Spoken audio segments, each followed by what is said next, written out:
I'm ready. Sorry, No worries. didn't see that you weren't even here, so good job coming. So back in January of 2021, the MD Recreation Committee requested that administration research and draft a commemorative bench program policy for council's consideration. The first draft of this new policy was reviewed by council back in December. Following this presentation, further revisions were included and presented at the January 19th Committee as a Whole meeting. The Committee of the Whole reviewed the policy on this date and are recommending that council adopt the new policy as presented. So attached in Appendix A is the final draft of this new policy, and administration, as far as costs and sources of funding go, it is included in our 2022 Parks and Recreation operational budget to do this program. The application fees for this program are range between $1,500 to $2,500. Overall, this fee covers the cost of the asset plus the installation. However, the long-term care and maintenance is covered by the MD. So administration's recommended action is that council adopts the new policy and the program policy as presented. Okay, thank you. Okay, Councillor Slipchuk? I'll make a motion to accept policy number 3B016. Okay, we have a motion that council adopts the new policy number 3B016, commemorative bench and picnic table program policy as presented. Any discussion on this motion? Councillor Crick. Just one quick, on number 17 and 18 in the appendix there, or the policy, I guess. 17 states that the program is strictly limited to honoring individuals' families' names and family names and pets. And then in 18 it says businesses are eligible to purchase a commemorative bench or picnic table. Is that a contradiction though? Or is it just that a business can purchase one? Like, can a business name be put on it? Through the reeve to Councillor Crick, I totally agree with you. 17 needs to be modified to incorporate business names as well. Okay. The only limiting factor which we incorporated was no logos would be incorporated into the plaques. So yes, we can modify section 17. Okay. Good job, Councillor Crick. Any other discussion? Just a quick Yeah. one. I thought the purpose was so we didn't want advertising on the benches. Is that, so I didn't think that was, Yeah, we decided businesses' names were fine, but no logos. oh, okay, okay. Perfect. Good. Okay, any other discussion on this motion? Mr. Reeve? Oh, sorry. So that motion should be as amended. As amended, correct, yep. Right, Donnie? Well, I'd like to make this motion as per amendment, as Councillor Crick. It's good? Yep. All right, all those in favor? Carried, thank you. On to 723. So administration is proposing a small amendment to the existing policy 3C.012 Community Action Grant Policy for council's consideration in an effort to help eliminate any provision of funding through this policy that may be in contradiction to any previous direction of council. The proposed amendment to this policy will help ensure that funding for projects which have already been denied by council are not subsequently approved by administration through this policy. The Committee of the Whole reviewed this amendment to the policy on January 19th and are recommending that council adopt the policy as presented. It is attached in Appendix A, and our recommended action is that council adopts the policy as amended. Thank you.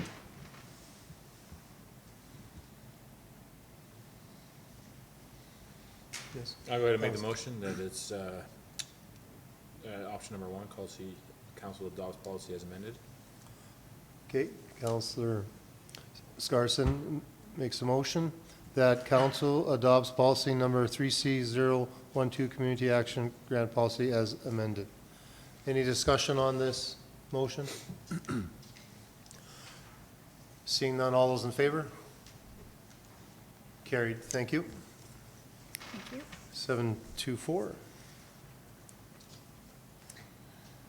So administration is proposing amendments to another policy. This is policy number 4A.007, leasing of road allowances policy for council consideration.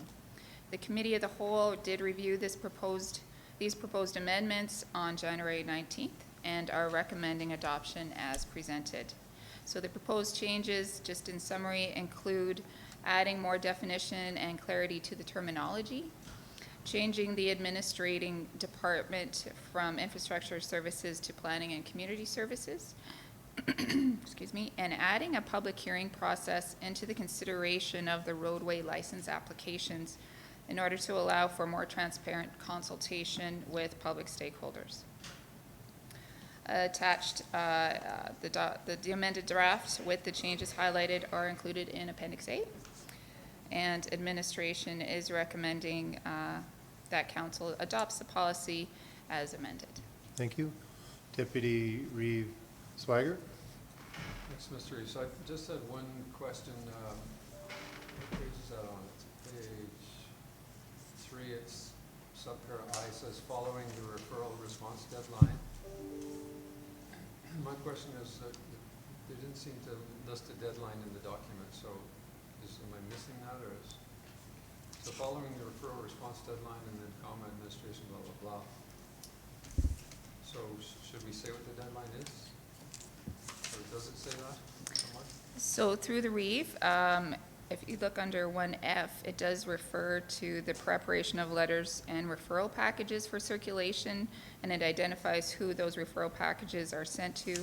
However, you are correct, it does not reflect the referral timeline.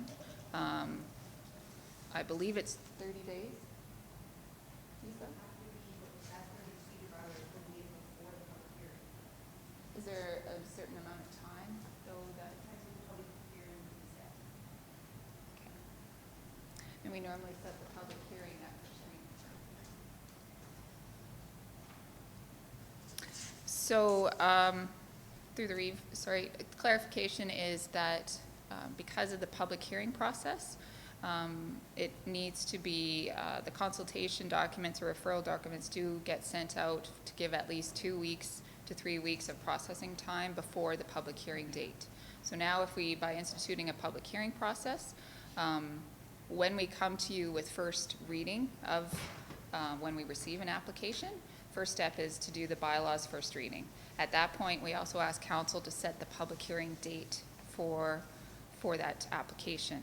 So normally, our normal practice is to give at least 2 to 3 weeks. However, it isn't specific in the document.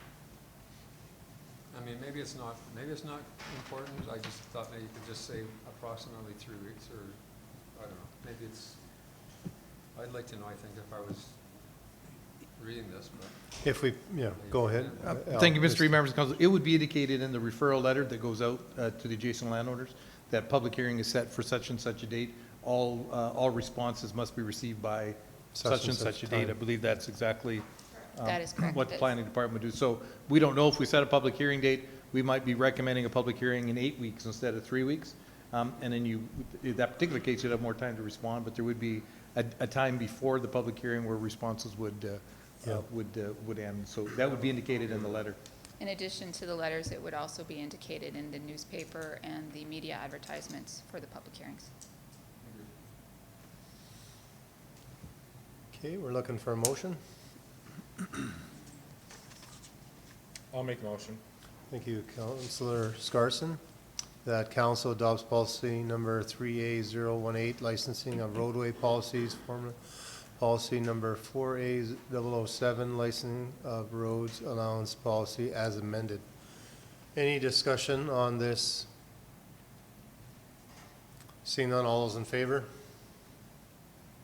Carried, thank you. On to 725.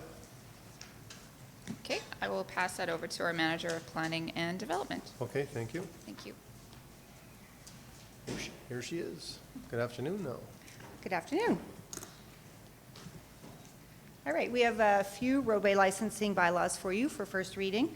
The first one is the Road Allowance Licensing Bylaw 1788. This is a renewal of an existing road allowance lease bylaw, number 1699, which was approved on December 12th of 2018. It's for a portion of roadway on the east end of Spruce Avenue, located in Evergreen Estates, as shown on the map on Appendix B. It is intended to be used for maintaining the license area to reduce fire hazard and also to deter unsolicited traffic and abandoning of vehicles. A copy of the roadway license agreement application was provided to Infrastructure Services as well as Environmental and Protective Departments for review and comments, and there were no concerns.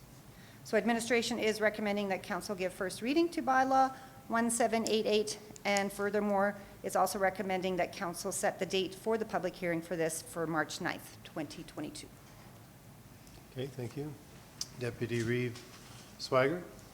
My only concern was that it's not a road licensing agreement, in my opinion, because it's not actually it's not a road allowance, It's an actual registered road plan, so we do the licensing over road plans as well as road allowances.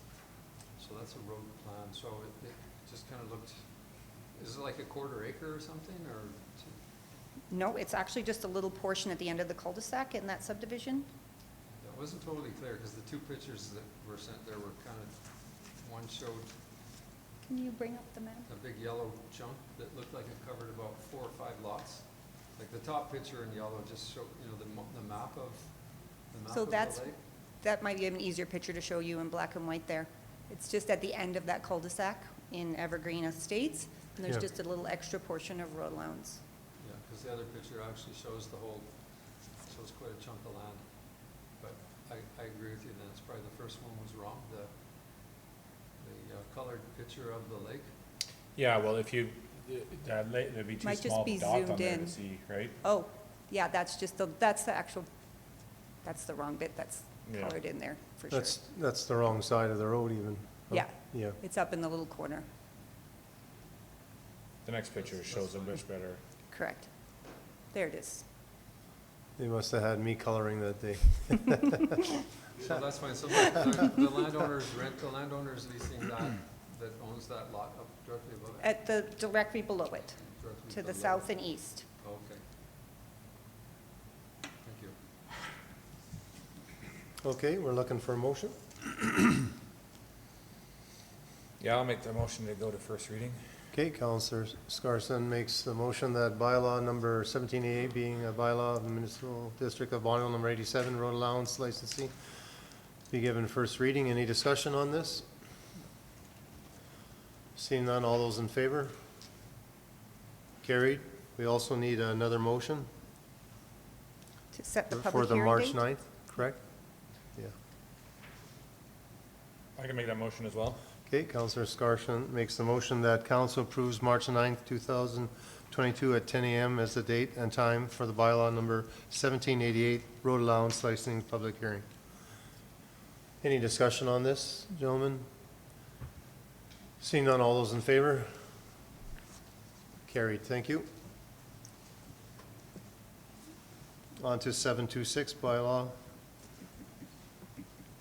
So the next one is also a renewal. It's the road allowance licensing bylaw 1789 is a renewal of an existing road allowance lease bylaw 1703, approved as well on December 12th of 2018, for a portion of government road allowance west of the northwest of 13-6105. It is intended to be used for grazing and wintering cattle across the access to the northeast of 14, owned by the same applicant.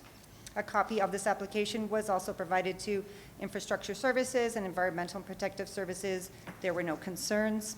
So administration is recommending that council give first reading and furthermore to set the public hearing for March 9th as well. Okay, same thing as last time. I'll make that motion. Okay, Counselor Crick makes the motion that bylaw number 1789 be a bylaw of the Municipal District of Bonneville, number 87, road allowance licensing be given first reading. Any discussion on this motion? Seeing none, all those in favor?